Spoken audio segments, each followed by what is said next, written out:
காயப்பட்ட போகிறதுக்கு எவ்வளோ நேரம் ஆகும்? ஒரு 20 நிமிஷம் ஆகுமா? கண்டிப்பாக ஆகும்ல. ஆக்சிடெண்ட் ஆகி ஒரு 1/2 ஹவர் வச்சுக்கோங்க. ஆம்புலன்ஸ் வரணும், ஏற்றணும், ராயப்பேட்டைக்கு போகணும். அந்த 25-30 நிமிஷத்தில் நீ செத்து போயிட்டா அந்த உயிரை எவன் கொடுப்பான்? இதுக்கு முன்னாடி எவ்வளோ பேர் இருந்தாங்க? எவனாவது யோசனை வந்துச்சா? யோசனை வரல.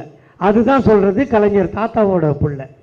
ஏன் தாத்தா கலைஞர் முதுகுத்தண்டு வலி ஆப்ரேஷன் ராமச்சந்திராவில் போய் படுக்கிறார். ஆப்ரேஷன் முடிஞ்சிச்சு. கண்ணை திறந்து பார்க்குறார். எனக்கு எவ்வளோ ஃபீஸுன்னு கேட்குறார். அதிகாரி சொல்கிறான், எனக்கு இவ்வளோ ஃபீஸ் கட்டுறதுக்கு நான் முதலமைச்சர், அரசாங்கம் கட்டும், என்னை பெறாத தாய்மார்களுக்கு இது ஏற்பட்டால் எவன் தருவான் என்று சொல்லி ஆம்புலன்ஸில் ஏறி கோட்டைக்கு போய் கையெழுத்து போட்டது தான் கலைஞர் காப்பீட்டு திட்டம். அப்போ அதை செஞ்சால் புள்ள எதை செய்கிறாரு பார். நீ ஆக்சிடெண்ட் ஆனால்